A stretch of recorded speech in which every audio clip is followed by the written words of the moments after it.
안녕하세요. 여러분들의 법적인 궁금증을 아주 시원하게 풀어드리는 쾌변입니다. 오늘의 생활법률 아이템은요, 바로 환불입니다. 이에 관련해서 법률 자문을 해주실 신성현 변호사님 모시겠습니다. 네, 저는 신성현 변호사라고 하고요. 법률사무소 사회계 대표로 활동하고 있고 그 외에 대법원 국선변호인, 서울시 공익변호사 등으로도 활동하고 있습니다. 코로나19 이후로 많은 사람들이 여가와 문화생활에서 정말 큰 제약을 받고 있는데요. 이건 그냥 제 핑계가 아니라 저는 정말로 운동을 하고 싶은데 하필 이 코로나 때문에 지금 못 가고 있어요. 정말인가요? 네. 그리고 이건 돈적인 문제도 있는 게 제 와이프는 필라테스 강사거든요. 그런데 이 센터가 지금 운영을 못 하고 있어가지고 지금 저희 집이 너무 힘든 상황입니다. 많은 센터들이 그냥 문을 닫아버리고 있기도 하고요. 그리고 여행을 좀 오래전에 계획하셨던 분들도 다 취소를 하고 계십니다. 이 경우에 문제가 되는 것은 바로 환불일 텐데요. 오늘 여기에 대해서 얘기를 해보도록 하겠습니다. 먼저 운동센터에 관련된 질문을 드려보고 싶습니다. 다른 사유 없이 그냥 개인적인 사유로 이 회원권을 해지하고 환불하고 싶을 때 이게 과연 가능한가요? 흔히 이거를 단순 변심이라고 하죠. 네. 대부분 업체 측에서는 고객님 단순 변심으로는 환불이 어렵습니다. 이런 얘기를 많이 할 거예요. 너무 많이 들어가지고. 네, 그렇죠. 네, 우리 방문판매법 제31조에는 계속거래 계약을 체결한 소비자는 계약 기간 중 언제든지 계약을 해지할 수 있다라고 되어 있습니다. 언제든지. 네. 사유에 대한 이야기가 없죠. 그래서 단순 변심 사유라고 해도 언제든지 계약을 해지하고 환불을 요청을 할 수가 있습니다. 다만 이제 계속거래 계약이 뭐냐, 이게 문제가 되겠죠. 계속거래 계약이라는 거는 1개월 이상에 걸쳐서 계속적으로 또는 부정기적으로 재화 등을 공급하는 계약으로서 중도에 해지할 경우 대금 환급의 제한 또는 위약금에 관한 약정이 있는 거래를 말합니다. 딱 헬스장 이용 계약이 되겠죠. 딱 떠오르네요. 네. 뭐 해지할 경우에 뭐 위약금을 물어야 한다든지 대금 환급, 그러니까 돈을 돌려주는 데 있어서 제한이 따르죠. 뭐 몇십 프로, 뭐 20%는 공제하고 돌려드릴게요. 뭐 이런 식으로 그런 제약이 따르기 때문에 헬스장 이용 계약이 바로 계속거래 계약에 해당을 할 수가 있는 겁니다. 이런 경우에는 당연히 해지 환불 요청을 할 수가 있고요. 그런 경우에 체력 단련장 이용 표준 약관 제8조 제2항 중 이용 개시일 이후 계약 해지 라는 부분에 제2호에 따르면 뭔가 길죠. 하지만 그냥 단순하게 내가 헬스장을 이용하다가 중간에 해지를 하고 싶다. 이런 경우라고 생각하시면 돼요. 여기에 대해서 이용 일수에 따른 이용 금액, 이용을 했으니까 이 부분은 공제를 해야겠죠. 그리고 10%의 위약금, 그 금액만 공제를 하고 나머지는 환불을 받을 수 있도록 이렇게 규정을 하고 있습니다. 그래서 그 금액에 대해서는 당연히 돌려받을 수 있는 거죠. 지금 당연하다라는 말씀을 하셨고, 그리고 개인적인 사유, 단순 변심으로도 가능하다라고 말씀을 해주셨죠. 많은 분들께서 환불을 요구하실 때 이 감정에 호소하는 듯한 제가 이제부터 아파서 가족에 큰 일이 생겨서 이런 이유들을 다시는데 굳이 그러실 필요가 없다고 생각이 드네요. 네, 그렇다면 추가적으로 그냥 전화 걸어서 코로나19 안 끝나네요. 환불해주세요. 이렇게 해도 돼요? 당연하죠. 아까 제가 말씀을 드렸죠. 해지 사유와 상관없이 언제든지 해지를 하고 환불 요청을 할 수 있기 때문에 코로나19 때문에 가기가 좀 어렵다. 그러니까 환불해달라 이렇게 말씀하셔도 괜찮습니다만 현실적으로는 전화를 안 하고 기다리다가 이제 전화해야지 하고 전화를 해봤더니 이미 문을 닫고 사라진 경우가 더 많은 것 같아요. 네, 저한테 상담 오시는 분들도 헬스장이 문을 닫았어요. 어떻게 해야 하죠? 변호사님 이러고 찾아오시는 분들이 되게 많습니다, 요즘. 이런 때는 이 변호사님의 상담이 좀 필요할 것 같습니다. 지금 기본적으로 환불을 받을 수 있다라고는 말씀을 하셨는데, 만약에 이 회원이 가입을 할 때 계약으로 환불을 못한다라는 거에 동의했을 경우, 이런 경우에는 환불을 못 받나요? 헬스장 이용 계약이라는 것도 사실은 사적 계약에 해당을 하죠. 그래서 이제 계약서에 환불 관련 규정이 있으면 기본적으로는 그에 따르는 것이 맞다고 생각할 수가 있습니다.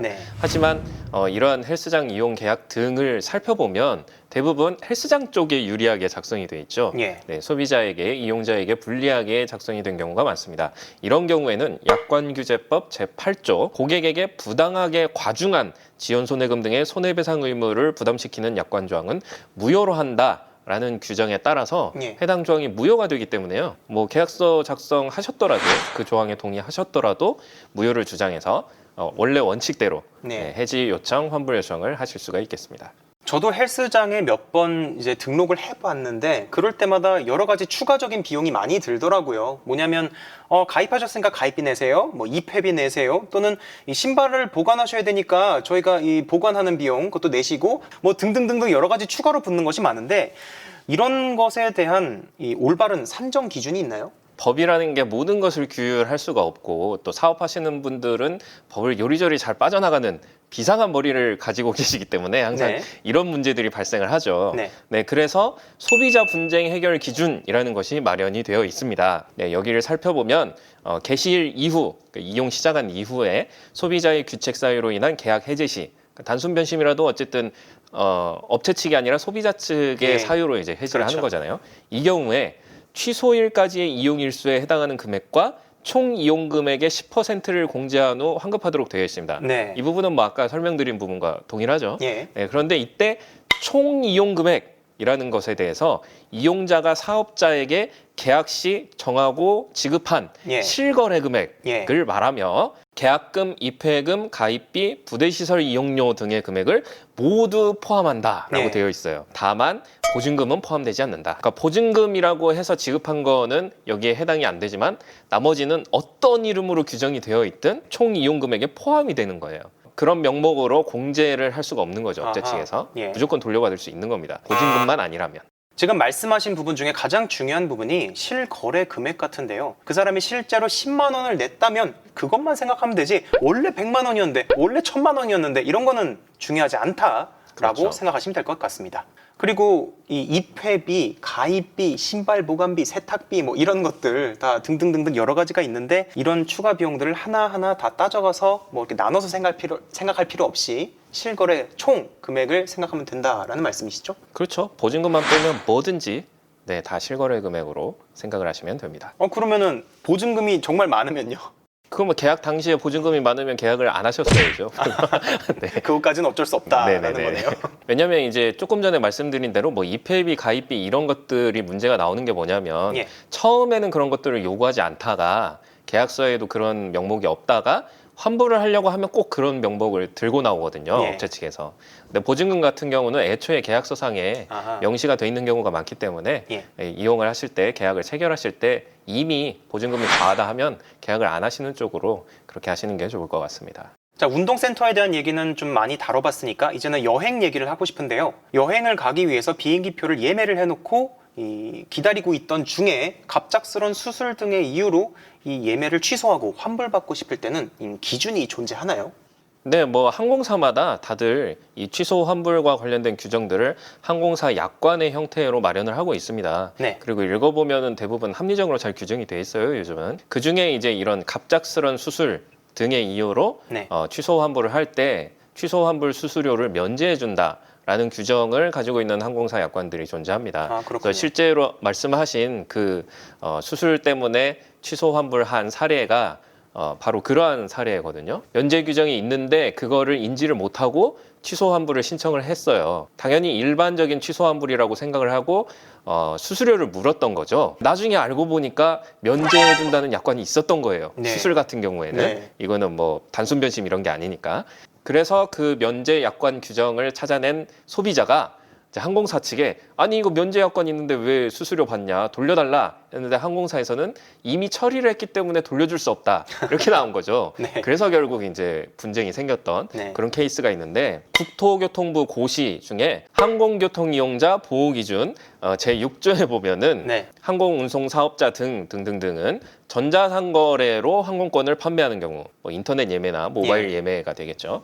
네, 이런 경우에 계약 체결 전에 항공교통 이용자에게 항공권 취소 환불 또는 변경에 소요되는 비용, 그러니까 수수료가 얼마인지, 예. 비용의 면제 조건, 그러니까 수술하는 경우는 수수료를 면제해 준다라든지 이런 등등등에 대해서 정보를 제공해야 된다라고 네. 규정을 하고 있습니다. 아까 그 사례에서도 수술 때문에 취소 환불하는 거니까 당연히 취소 환불 요청을 했을 때 항공사에서 그 경우에는 면제해 주는데요 라고 그렇죠. 얘기를 해줘야 되고 예. 처음에 계약 체결할 때 티켓 예매를 할 때도 수술 등의 사유로 취소 환불하실 때는 면제가 됩니다라는 거를 고지를 해줘야 됩니다. 보통은 인터넷 화면에서 글자로 고지를 하잖아요. 그렇죠. 뭐 말을 하지 않잖아요. 예. 그러면 아주 또렷하게 이용자가 쓱 봐도 아, 이 경우에는 면제가 되는구나 라는 걸 알 수 있을 정도로 고지를 해줘야 된다고 합니다. 예. 그렇기 때문에 면제 조건을 고지를 해줘야 되는데 해주지 않았으니까 당연히 이거는 항공사 측 과실이다. 다시 수수료를 돌려줘라. 네, 이런 결정이 있었던 그런 사례를 들은 바가 있습니다. 지금 현재 코로나19로 인해서 많은 주변의 커플들이 결혼식도 예정해놓고 그리고 신혼여행지에 여러 가지 숙박업체 이런 것들을 다 예약해놨는데 다 가지 못하고 이제 취소를 해야 되는 상황들이 벌어졌다고 합니다. 해외여행일 경우에는 언어의 장벽도 있고 그리고 그쪽에서 그냥 뭐 연락을 무시해버리는 경우도 있다고 하는데 참 이런 경우에 속 시원히 따질 방법도 크게 존재하지도 않는 것 같네요. 해외여행이나 이런 걸 할 때는 외항사라고 얘기를 하죠. 외국 항공사. 네. 외항사를 이용하게 되는데 최근에 이 외항사들이 환불 대신에 바우처를 발급해주겠다. 뭐 이런 식으로 대응을 해서 예. 문제가 됐던 적이 있습니다. 그런데 재밌는 게 이에 대해서 당국에서는 국토교통부 뭐 이런 쪽이 되겠죠. 네. 이런 데서는 그냥 외항사에 개선 요구를 하고 끝. 그리고 뭐 공정거래위원회와 한국소비자원이 이 사안을 검토해 보겠다. 뭐라고 되어 있으나 공정거래위원회 관계자는 소비자원에 구제 신청을 하거나 민사소송을 하는 방법밖에 없을 것 같다라고 답변을 해서 네. 참 속 시원하게 이렇게 대응할 수 있는 방법이 없는 걸로 지금 이렇게 돼 있거든요. 근데 그 4월에도 이미 대한항공에서조차 우리도 바우처를 발급하겠다 이런 식으로 대응 방안을 검토하는 이런 상황이어서 코로나19 때문에 항공업계가 많이 위축돼서 빚어진 결과라서 네. 그저 뭐 안타까울 따름입니다. 구제를 받을 수 있을 것 같은 항공사도 이렇게 좀 뭐 소비자들 입장에서는 문제가 있을 수밖에 없네요.